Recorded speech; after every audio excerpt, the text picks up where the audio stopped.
mstari wa kwanza, tutasoma mpaka mstari wa 19 hapo hivyo. Biblia inasema katika mwaka wa kwanza wa Dario mwana wa Ahasuero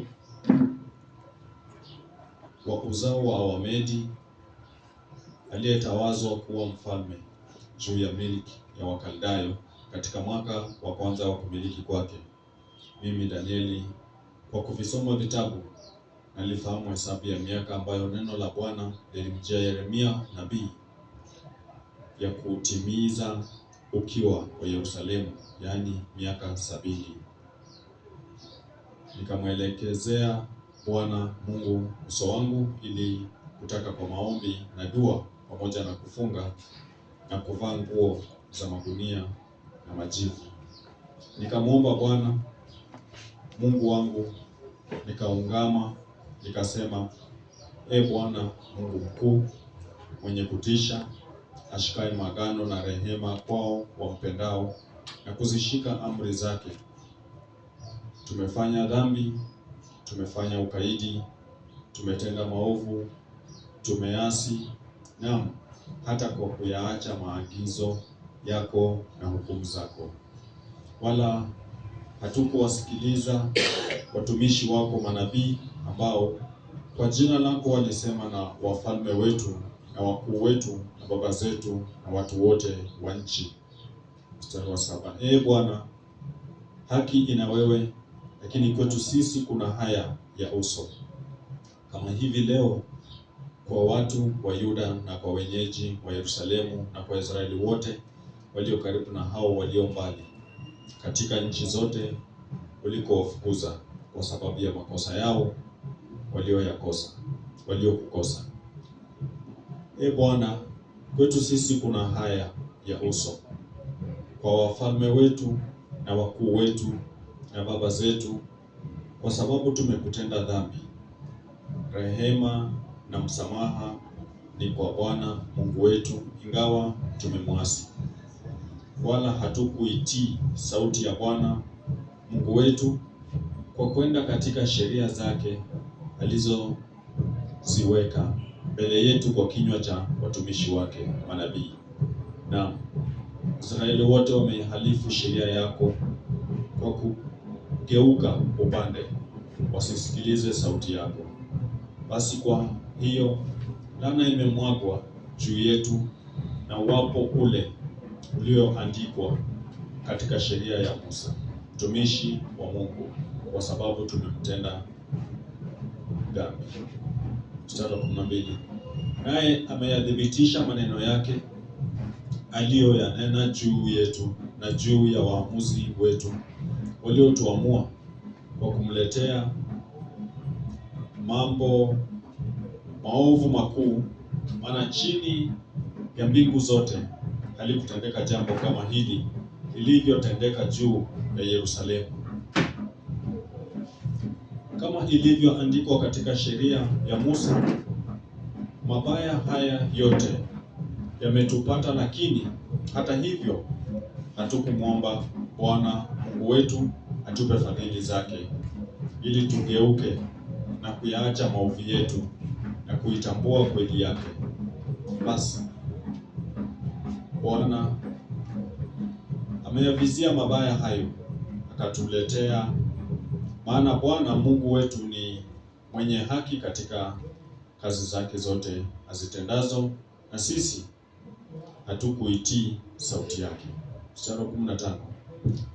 Na sasa, e Bwana Mungu wetu, uliyewatoa watu wako hawa katika nchi ya Misri kwa mkono hodari, ukajipatia sifa, kama ilivyo leo tumefanya dhambi, tumetenda maovu.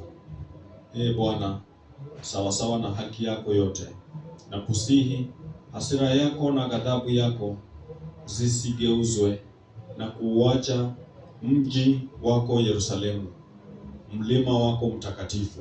Maana kwa sababu ya dhambi zetu na maovu ya baba zetu, Yerusalemu na watu wako wamepata kulaumiwa na watu wote wanaotuzunguka. Basi sasa, e Mungu wetu, yasikilize maombi ya mtumishi wako na dua zake, ukaangazishe uso wako juu ya patakatifu pako palipo ukiwa kwa ajili ya Bwana. Mungu wangu, tega sikio lako ukasikie, fumbua macho yako ukautazame ukiwa wetu na mji ule ulioitwa kwa jina lako, maana hatukutolei maombi yetu kwa sababu ya haki yetu, lakini kwa sababu ya rehema zako nyingi. Bwana usikie, Bwana usamehe, Bwana usikilize, ukatende, usikawie kwa ajili yako wewe, Mungu wangu, kwa sababu mji wako na watu wako wanaitwa kwa jina lako. Bwana bariki andiko. Bwana Yesu asifiwe sana. Amen. Sura ya 9 ya Danieli, kuanzia mstari ambao tumeusoma mpaka mstari wa 19, sio kingine ila ni maombi. Kwa hivyo tumekuwa tukiona maono ya Danieli katika zile sura ambazo zilipita 2, 7 na 8, maono ya Danieli. Lakini sasa katika sura hii ya 9 ni maombi ya Danieli. Kwa nini ni muhimu kuangalia hii sura? Kwa sababu kuna mambo mengi ambayo tunaweza tukajifunza katika maisha yetu ya kiroho. Kuna mambo mengi ambayo tunaweza tukajifunza katika maisha yetu ya kiroho. Yaani vile nilivyokuwa nimesema Jumapili iliyopita, katika mstari wa 2 maandiko yanasema, katika mwaka wa kwanza wa kumiliki kwake huyu Mfalme Dario mwana wa Ahasuero, mimi Danieli, kwa kuvisoma vitabu nalifahamu hesabu ya miaka ambayo neno la Bwana lilimjia Yeremia nabii ya kuutimiza ukiwa wa Yerusalemu, yani miaka 70. Na niliwaambia Jumapili iliyopita kwamba vitabu ambavyo Danieli alikuwa akisoma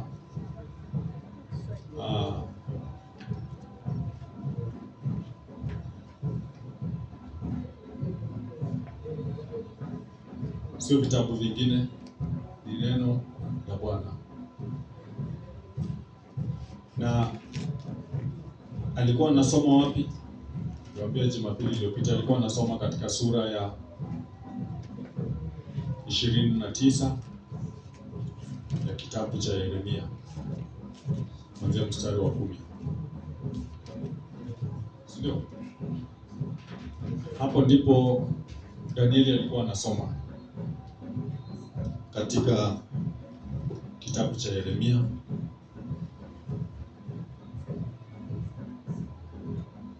ishirini na 29 kuanzia mstari wa 10. Biblia inasema kuanzia mstari wa 10, Biblia inasema,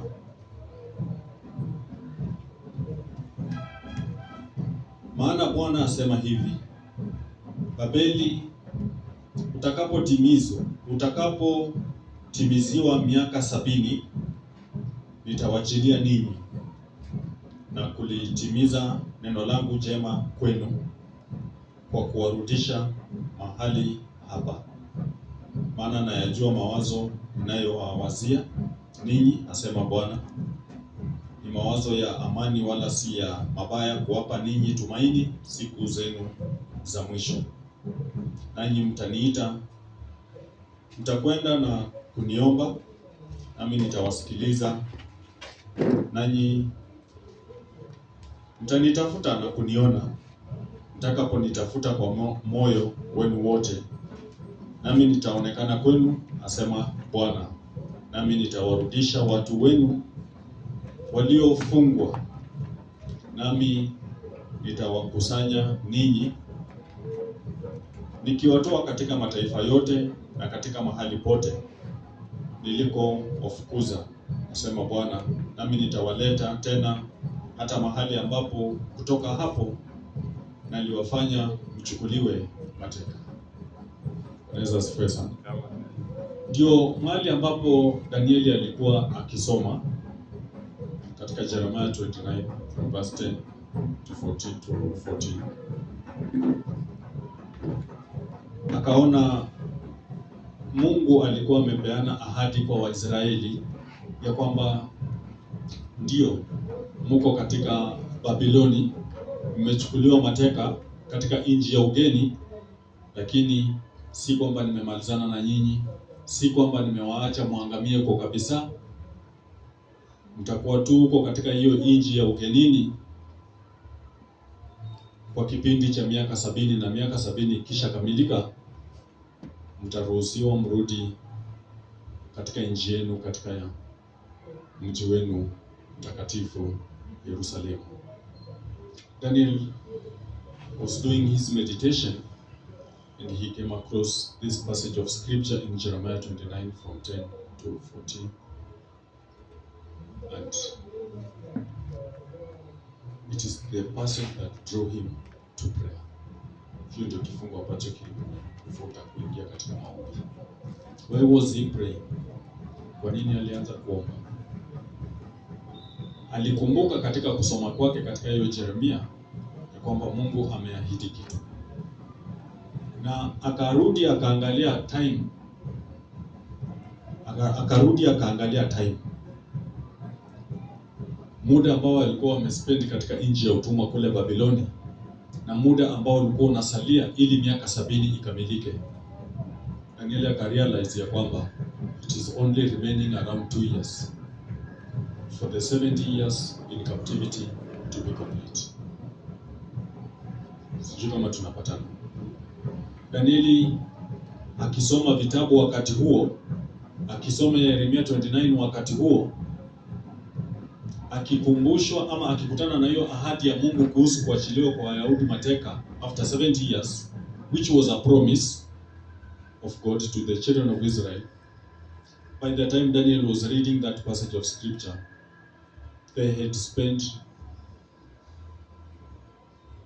were just remaining with about 2 years to make the end of the captivity period of 70 years. And so he engaged God in prayers.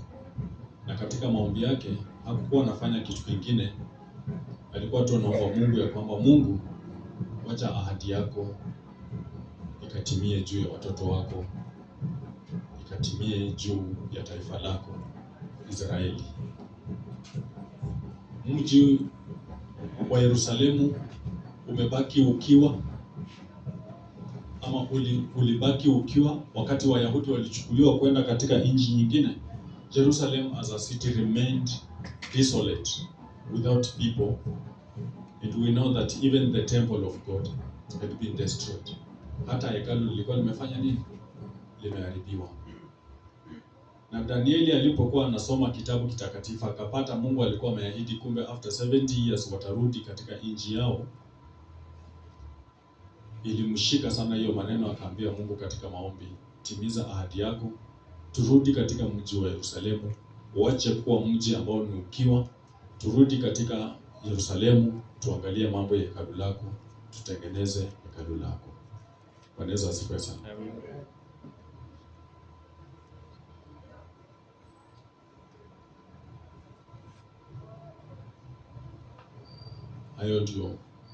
Hiyo ndio sababu kuu ambayo ilimsukuma Danieli kuingia katika hili ombi. Lakini ni ombi ambalo lenyewe lina mambo mengi ambayo tunaweza tukajifunza kwake kama watu ambao tunategemea maombi. Mimi sijui kama unaweza niambia wewe hauhitaji maombi. Is there anybody who can say I don't need prayers? Kuna Mkristo mwingine miaka ya kitambo, kama bado niko kijana mdogo lakini katika high school, kuna Mkristo ambaye tulikuwa tunashiriki naye kanisa kwa miaka kadhaa, na akafika mahali akasema I don't need church fellowship and I don't need them even at my home. Siwahitaji hata nyumbani kwangu, na sihitaji wa ushirika wa kanisa, na sihitaji sasa shughuli zote za kanisa. ni ndugu ambayo tulikuwa tumefanya naye ziara nyingi za kikanisa, uinjilisti, na wakati huo tulikuwa tunatumia mabaiskeli. Tunatumia mabaiskeli kama 5-6, tumebebana watu wawili. Tunaenda uinjilisti kutoka mahali ambapo tulikuwa tunaenda kule mbali, sehemu za Webuye, wapo huko ndani Matete.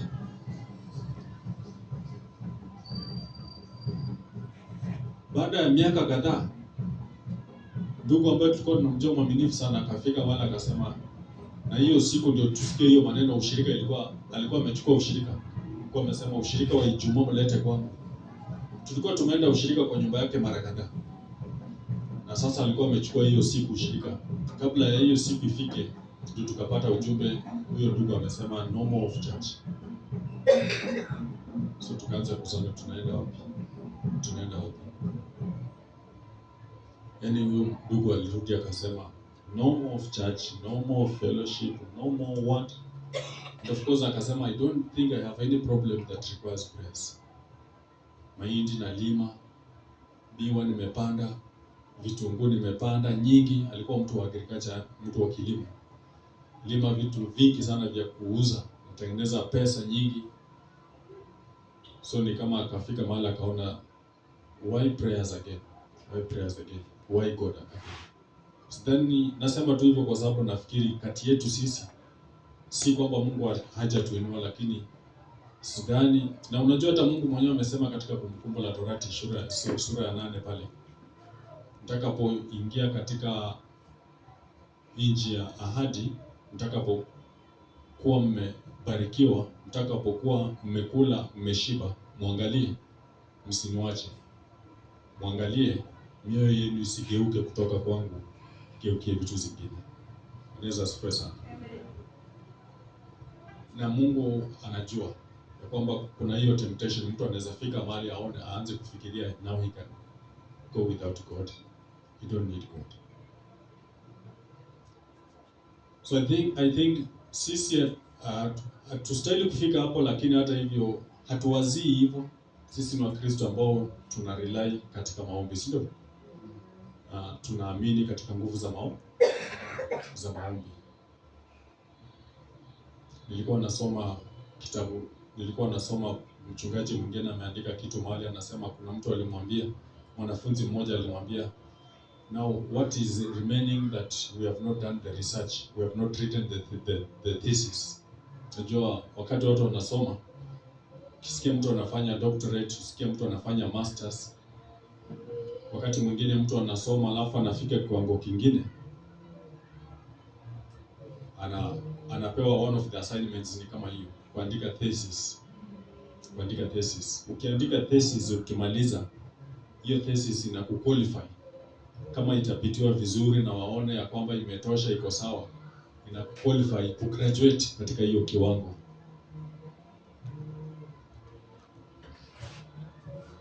Hivyo ndio venye huwa naona masomo ikiendelea huko nje katika levels mbalimbali, hata katika Biblia.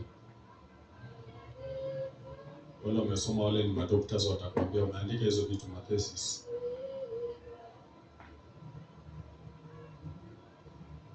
Mtu mmoja aliuliza mchungaji wake, ni nini imebaki ambayo tunatakiwa tuandike thesis?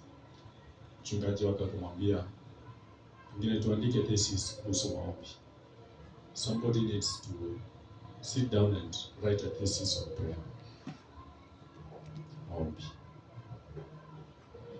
Maombi ni kitu ambacho Mkristo hawezi ishi bila. Na wale ambao wanaishi bila maombi, pengine ndio sababu wanaishi bila ambavyo wanavyoishi. Unaweza alafu katika hiyo kitabu ile nilikuwa nasoma, huyu mchungaji alikuwa ameuliza, je, mwanamke na mwanamume wanaweza ishi kwa nyumba bila kuongeleshana? Yeah? What do you think? Mwanamke na mwanamume wanaweza kuishi kwa nyumba bila kuongeleshana? Yeah? Wanaweza ishi kwa nyumba bila kuongeleshana. Mzee anaweza, Anastasia, unaweza kaa na baba Anastasia kwa nyumba bila kuongeleshana? Na muende tu hivyo kwa kipindi, tuseme kwa mwezi mmoja sasa tuongeleshane. Wycliffe anakataa.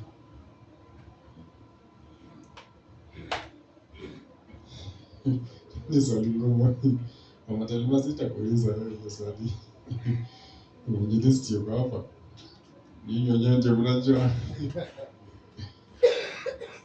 Lakini kuna wakati inafikanga unaona sitaongea. Unaulizwa na unakaa kama hujasikia au uongei. Nyinyi muonangi hiyo? Yeah, so kuna venye tunaweza kuwa tumekaa tu pamoja, tunaishi pamoja, especially mke na mume, tunaweza ishi pamoja tu na bila kuongelesha. Wengine nilikuwa nasikia siku nyingine walikuwa wanatumia message ya simu. Preko. Pesa ya preko. Chukua hapo kwa kabati. Imeandikwa tu text. Na inajibiwa text. Sauti itakiwi. Mambo yameharibika. Mambo yameharibika. Mambo imechemka.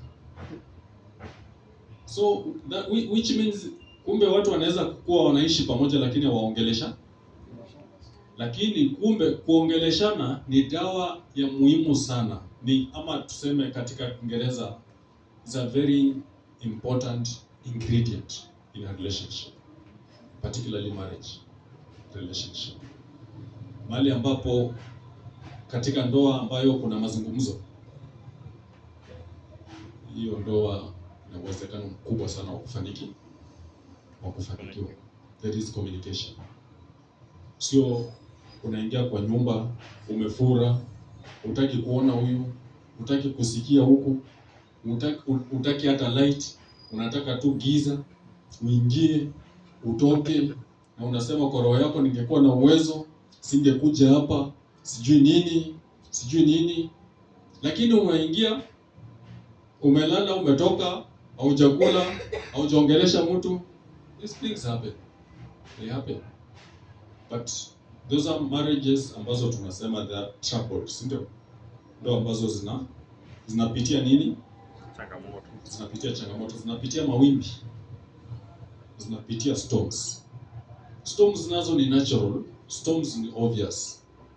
Hizo ni vitu zenye uwezi sema ati utakutana nazo hapana. Especially for marriage and relationships. Sijui kwa nini natumia hapo, lakini unajua marriage Biblia inasema is a mystery, ni siri. Watu hawajavumbua siri ya ndoa.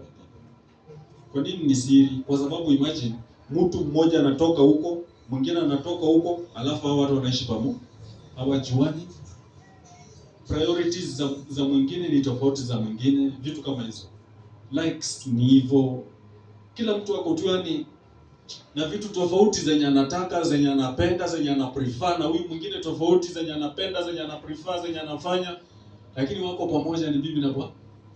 So ni mystery, ni siri. Soma Biblia bwana. Marriage is a mystery. Biblia yani ndoa ni siri. Lakini kama kunaweza kuwa na mawasiliano vizuri, nafikiri hatuwezi kuwa na masumbuko sana. Unasema tu whatever is happening I don't like. Kama wewe ni mzee, ambia tu mama watoto, you know I love you but whatever is happening I don't like. You think about it. Na yeye akienda atasema yenyewe, baba na ni vile umesema yenyewe, I've looked into it. Sio sawa. We have to do something. We have to do something. Katika hiyo hali ya kuongea mnapata mtatua mahali shida iko. Lakini kama mtu amenyamaza na mwingine amenyamaza, kitu inaweza kuwa na wakula na kumbe ila kile kitu inakula ni kitu kidogo, ile inaweza malizwa na masekunde. Na ukiambiwa hii ndio yenye nakukula, hata unajidharau wewe mwenyewe, si ndio? So as you can, I'm just trying to say the fact that communication is very important in relationship. Mawasiliano ni ya muhimu sana katika mahusiano yoyote. Hata kati ya watoto na wazazi. Imagine mtoto anahitaji kitu haambii mzazi. Mzazi ni Mungu atajua. Wewe si Mungu kama mzazi ujue mtoto wako anataka nini ama mtoto wako anahisi aje. Mtoto akatai kukuambia kama yeye ni mgonjwa lakini aanze kusema wengine wanapendwa, wengine sijui hawapendwi, wengine wanaangaliwa, wengine wametupwa, sijui nini. Sema tu mimi ni mgonjwa.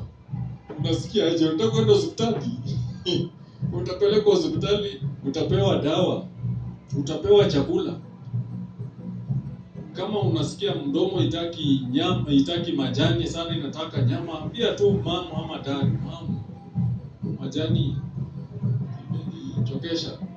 Mama tafuta bidii, kanyama ka 200 bila atatoa kwa mzee. Ama hata kama unaambia babawe mwenyewe, majani imenichokesha kidogo, atakubadilisha kidogo. Lakini sasa ukienda huko kando kando huko na behave ni kama mnyama ambaye common sense imepotea, hiyo ni mbaya, si ndio? Gonga vitu kwa nyumba, unaangusha kila kitu, unapita wewe kama ni bomu ya sababu ni nini? Nyama hakuna kwa nyumba, isilete hii sarakasi yote. Sema tu ni tunaweza badilisha mboga leo, utakwambia yenyewe kuna kabla mbili ya kubadilika.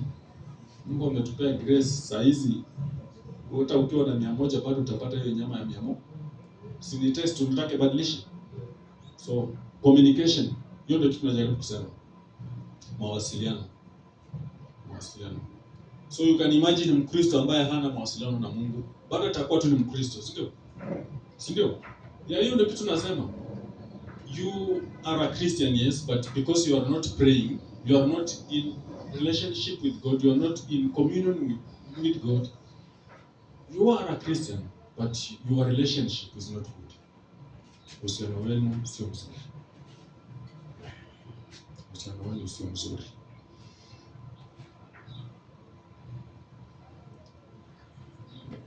Na mimi binafsi nimechukua nafasi kusoma hii sura ya 9, just from verse 1 up to verse 19, and I'm telling you, na vitu ambavyo vinanishika pale, especially how we pray. Kuna siku nyingine hapa nimehubiri na nikawapatia mfano wa watu wawili, mmoja ni mtoza ushuru na mwingine ni Farisayo, si ndio? Katika gospel ya Luke, mmoja ameenda mbele za Mungu akasema, mimi, andike nasema ameinua uso wake hivi, naambia Mungu, mimi si kama yule mtoza ushuru, mimi sikuibii, mimi ni mwaminifu katika zaka zangu, mimi sijui nafanya nini. Na mwingine naye anajijua ni mtoza ushuru na anajua amemkosea Mungu sehemu nyingi, naye wakati ameenda kwa maombi, maandiko yanasema ameinamisha uso wake kwa sababu anaona hastahili hata kuinua. Ameinamisha, na katika kuinamisha anaambia Mungu, mimi ni mtenda dhambi. Nimeiba, nimezini, nimedanganya, nimetoa ushuhuda wa uongo na mambo kama hayo. Na maandiko yanasema baada ya hao watu wawili kuomba, mmoja maombi ilijibiwa na mwingine maombi haikujibiwa, si ndio? Kwa nini? Maombi haikujibiwa? Maombi haikujibiwa kwa sababu maombi iliomba vibaya. Na maandiko yanasema hivyo katika kitabu cha Yakobo.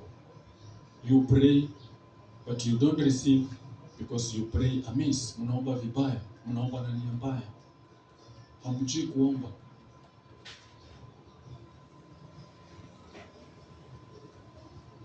Daniel anatupatia pattern ya maombi. Anapoenda mbele za Mungu, kitu cha kwanza, Daniel hana vitu vingi anaomba juu yake, ati fanya hivi. Vile sisi huwa tunaomba, God, can you fix these troubles, fix these problems. Na mara nyingi, siku nyingine nimewaambia hapa kwamba si vizuri kila wakati tukisikia ati ni wakati wa maombi, katika mioyo zetu tuko tuna mahitaji ambayo tunataka tumpe Mungu kila siku. Tunamtengenezea Mungu mahitaji kila siku, kwa sababu tutakuwa kwa maombi tunamtengenezea Mungu mahitaji. God, can you fix this? God, can you do this? God, can you give me this? God, can you do what? God, can you do kila kitu tu ni. Daniel anakumbuka ni wakati wa maombi, na by the way hii maombi ya sura ya 9 ya Danieli inadhaniwa kuwa mojawapo ya maombi ambayo alikuwa anaomba wakati dirisha lilikuwa limefunguliwa, akiangalia uso wake Yerusalemu. Sababu ambayo ilituma akashikwa akatupwa wapi? The lions den, sio? Wanaweza wasikwenda sana. Amen. You know, Daniel was thrown in the lions den because of praying to his God, isn't it? When every other person was praying in the name of the king, isn't it? This is thought by some of the people to be one of the prayers that Daniel was praying when that window was opened during that time. He was praying for Jerusalem and he was praying for the house of God. He was not praying for himself. He was not praying for all the Christians in the world. He was not praying even for the sick in hospitals. We are not saying that these are not prayer items. But for that prayer, specifically during the prayer in chapter 9, he was praying for Jerusalem so that it never continues to be desolate. Jerusalemu usiendelee kuwa mji ambao umeachwa. Watu walitoroka wakaenda katika nchi zingine. Jerusalemu urejelewe na watu wake. Uwe mji ambao unasitirika, uwe mji ambao unakaliwa na watu. That was the prayer of Daniel. And because the church the temple had also been destroyed, he also prayed about it. He prayed about it. Wanaweza sifiwe sana. And kwa sababu tumesoma tu up to verse 19, you read from verse 20 up to 27, kwa sababu si mistari mingi, you'll realize the prayer of Daniel was answered. Maombi ya Danieli yalijibiwa immediately. Yalijibiwa immediately. Ingawaje kuonekana kwa majibu yenyewe kulichukua kipindi fulani cha miaka. Lakini vile Daniel anavyoenda mbele za Mungu katika maombi inanifurahisha mimi. Haendi mbele za Mungu kwa mambo yake mwenyewe. Ana mzigo wa kwenda mbele za Mungu kuomba kwa ajili ya vitu vingine ambavyo kwa watu wengine wakiangalia wanaweza kuona kwamba si vya muhimu. Si vya muhimu. Kwa sababu sisi mara nyingi tukienda mbele za Mungu kuomba, tunaendanga na mambo yetu sisi. Kazi yangu iko na shida, changamoto. Afya yangu iko na changamoto. Afya ya mtoto wangu iko na changamoto. Biashara ya mtoto wangu iko na changamoto. Masomo ya mtoto wangu iko na changamoto. Hizo ndio vitu ambazo tunaomba kwa Mungu, and all are just about us. Mahitaji yote ambayo tuko nayo ni sisi. Hakuna nafasi ya watu wengine. Kuna nafasi ya watu wengine. Ni mambo ya kusikitisha, si ndio? Danieli akienda mbele za Mungu hana mahitaji yake. Hata kama alikuwa na mahitaji yake, lakini aliona huo wakati haufai mahitaji yake, ataleta pengine wakati mwingine. Danieli alienda mbele za Mungu kwa ajili ya mahitaji ya mji wa Yerusalemu. Danieli alienda mbele za Mungu kwa ajili ya mahitaji juu ya nyumba ya Mungu.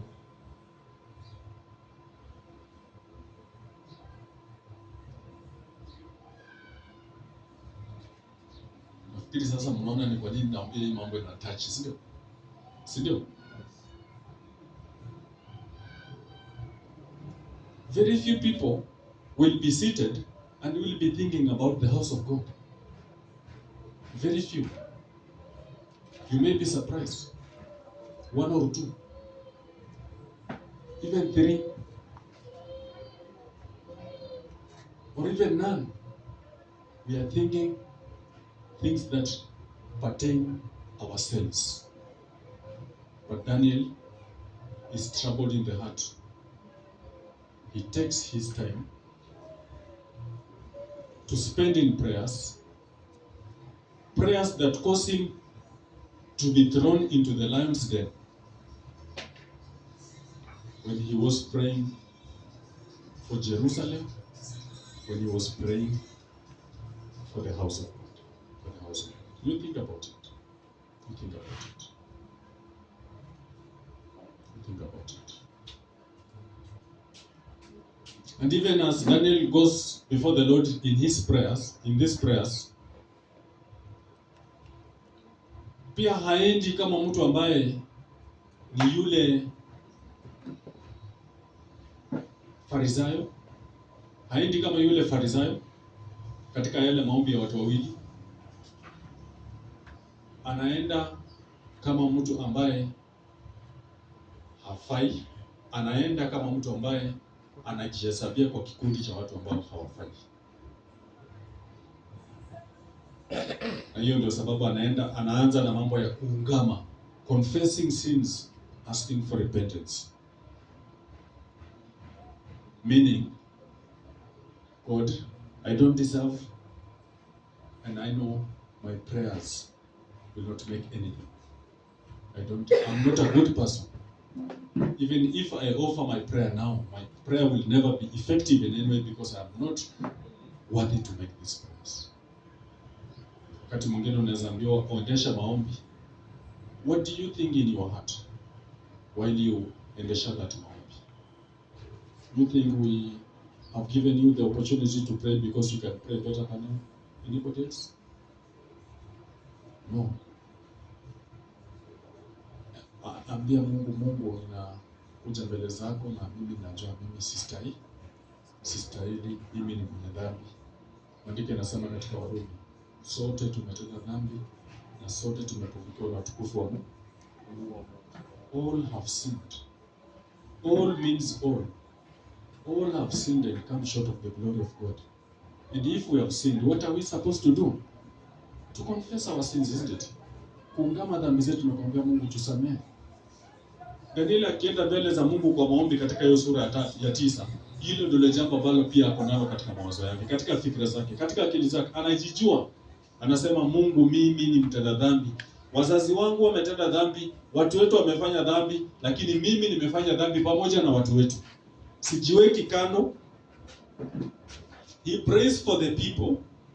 He confesses the sins of the people, but he includes himself in the people. He includes himself to be among the people who have sinned. And so he asks for forgiveness. God, can you forgive us? Sio tu ati wasamehe, hapana. God, can you forgive us? Because he includes himself among the people that have sinned. Anaweza asifiwe sana.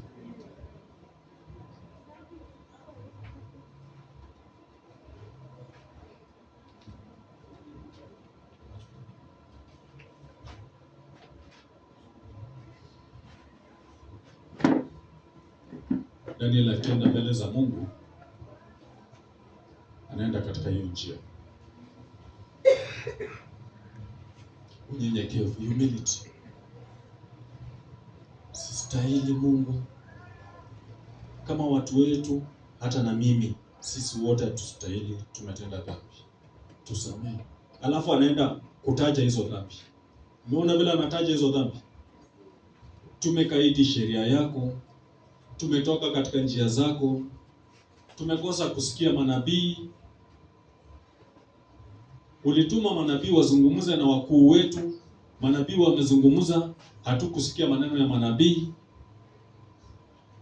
Ametaja hizo vitu zote ambazo anasema ni dhambi ambazo walifanya. Tumeua, tunatoa ushahidi wa uongo, tunavunja maagano katika ndoa zetu. Because when the Bible speaks about wickedness, this is what wickedness is all about. Anaweza asifiwe sana. Hilo neno la uovu limejumuisha kila aina ya maovu. Sheria za Mungu ndio hizi, neno la Mungu tumelialifu, hata likisomwa, hata tukilisikia, hata lihubiriwa na nani, tunalichukua kama ni neno tu. Hakuna mtu ambaye anasema ili neno nilipe muda, nicheue, nifanye meditation, nijiulize maswali, nijipige msasa, nijichunguze, nijiangalie maisha yangu kulingana na hili neno vile ambavyo limehubiriwa na kufundishwa. Si wengi tunafanya hivyo? Si ndio? Linahubiriwa, likiingilia huku na likitokea huku.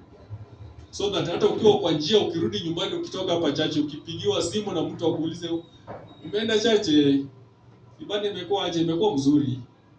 Mhubiri alikuwa nani? Alikuwa pastor. Na alihubiri kutoka wapi? Najua watu walisema kuhusu msamaha. Lakini kwani hii msamaha ilitoka wapi? Inatakiwa useme amehubiri kutoka katika kitabu cha Mathayo sura ya fulani, amekuwa akizungumza juu ya na hata ikiwezekana umwambie acha nipige notes hizi, nitapiga notes, picha nifanye nini? Nikutumie upate kila kitu. Anaweza spesa. Hatuoni kama neno la Mungu ni la maana, hatuoni kama sheria za Mungu ni za maana. Mungu ametupa commands zake ambazo zinatakiwa zilinde ndoa zetu. Tumecheza na hizo commands ambazo Mungu ametupa za kulinda ndoa zetu. Ukichukua wanandoa 10 uweke pamoja, mke na mume, mke na mume, mke na mume, mke na mume, ukiweka pamoja, alafu uulize kwa hizi ndoa 10, among these 10 couples, yule ambaye hajatoka nje ya ndoa kwenda kuiba nje, ainue mkono na wasiinue mkono lakini wakuwe na njia ya kutoa majibu. Utakuta majibu wanandoa wote wako katika ndoa, lakini wote pia wamekanyaga nje. Hiyo ni kuhalifu sheria za nini? Za ndoa, going against the laws that govern the marriage. Kwa sababu ndoa wakati mnafanya, na ndio sababu wanaweka kiapo hapo, wanauliza utawacha wengine wote na kwenda na huyu peke yake. Alafu na sisi tunangoja kusema, mtu akisema yes I do. Na hiyo ndio pati mimi kufurahia kwa harusi, kwa sababu hiyo ndio harusi. Yes I do. Anaweza usipe sana. Lakini tumalifu. We have not been faithful. And Daniel mentions all this stuff. Daniel anataja hizi vitu zote ambazo anaambia Mungu tusamee. Hatujakuwa waaminifu katika ndoa zetu, hatujakuwa waaminifu katika neno lako, hatujakuwa waaminifu katika dealings zetu, vile tunadeal biashara ambazo tunachapa na nyinyi, business ambazo tunachapa, hatujakuwa waaminifu. Biashara nyingi imejaa ukora, si ndio? Business deals zote ziko na ukora. Ndio sababu unaona hata watu wanakufa style nyingine inashangaza sana. Ukiuliza fulani amekufa aje, unasikia za business. Ukisikia business jua kuna ukora katika hiyo biashara. Mtu anaogopa itajulikana, anamaliza mwingine mapema. Hii ni business deals, inamaliza huyu. So Mungu atusaidie. Na Daniel akienda mbele za Mungu kuomba, he remembers all these sins to mention. Take your time. I challenge you to take your time when you are alone during the week. Go through Daniel chapter 9 from verse 1 up to verse 19. And you will see how Daniel takes time to mention each and every sin that they have committed. Kila dhambi ambazo wametenda dhambi kama binadamu, kama watoto wa Mungu, anataja one by one, akwambia Mungu tusamee. Unaweza asifiwe sana. Amen. Maombi yako ni maombi ya aina gani? Ni maombi ya kuvunjika na kujitambua kama mwenye dhambi, kuungama kuomba msamaha, ama ni maombi ya kiburi? Mimi si kama yule, mimi nimekuwa mwaminifu, mimi nimefanya nini? With the pride attitude, God can never answer the prayers. But with humility, kunyenyekea, kuvunjika, kuungama, kukiri makosa. Hilo neno kuungama katika 1 John chapter 1, I think it should be verse 7 hapo. Tukiziungama dhambi zetu, if we confess our sins, yeye Mungu ni mwaminifu na wa haki. Hilo neno kuungama ni kusema the same as you did. Kusema vile ulifanya. Unaambia Mungu, nimekutenda dhambi. Nilidanganya katika ile deal ambayo nilikuwa ninafanya na evangelist. Sikuwa genuine katika vile ambavyo nilikuwa namwambia, nilikuwa na nia nyingine fiche. Wakati unaenda kuomba Mungu confess, hiyo ndio kuconfess. Ambia Mungu nilikuwa na nia ambayo ilikuwa fiche katika hiyo deal ambayo tulifanya na evangelist. Can you confess? Sio kuomba vile ambavyo uanga tunaenda tunaambia Mungu, sasa hizo tuko hapa tunaomba Mungu, kama nimekosa, kama nimetenda dhambi. Daniel haendi kuambia Mungu kama nimekosa, yani he is not even sure. No. Daniel is sure and he mentions the sin one by one. And there's a person. And I'm sure, imagine after he has done this, and then he gives the prayer. Akishaungama vile ambavyo ameungama na kukiri makosa yake, alafu anaambia Mungu, naomba utufanyie hivi. Na ndio maandiko yanasema immediately. Your prayers are answered immediately. And let me just read These verses we shall discuss next Sunday. Verse 20 inasema, basi hapo nilipokuwa nikisema na kuomba na kuiungama dhambi yangu na dhambi ya watu wangu Israeli, na kuomba dua yangu mbele za Bwana Mungu wangu kwa ajili ya mlima mtakatifu wa Mungu wangu. Naam, verse 21, nilipokuwa nikinena katika kuomba, mtu yule Gabrieli niliyemwona katika njozi hapo kwanza akirushwa upesi aliniguza panapo wakati wa dhabihu ya jioni. 22, akaniagiza, akaongea nami akasema, Danieli, nimetokea sasa ili nikupe akili upate kufahamu. Mwanzo wa maombi yako ilitolewa amri, nami nimekuja kukupasha habari, maana wewe unapendwa sana. Basi itafakari habari hii na kuyafahamu maono haya. Wanaweza asifiwe sana. Amen. Danieli aliambiwa na Gabrieli ya kwamba mwanzo kabisa hii mambo yako ilitokea.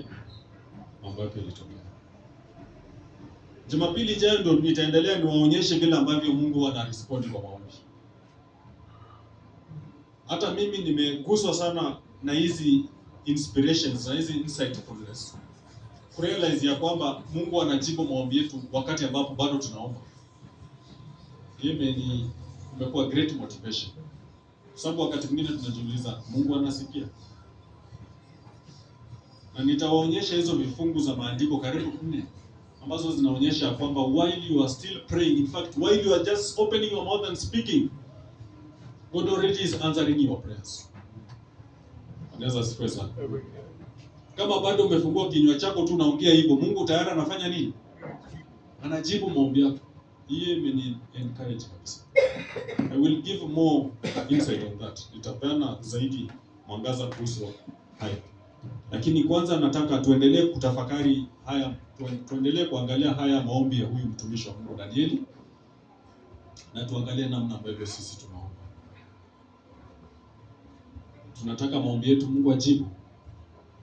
Basi tuangalie Danieli alivyokuwa akiomba haya maombi yake. Tuchukue mfano wa vitu vingi ambavyo vinaonekana hapa, na ndio sababu naambia kitu moja ambacho kinaonekana hapo ni mambo ya kuungama dhambi. Kitu kingine kinachoonekana pale ni mambo ya yani kuvunjika katika maombi, humility katika maombi.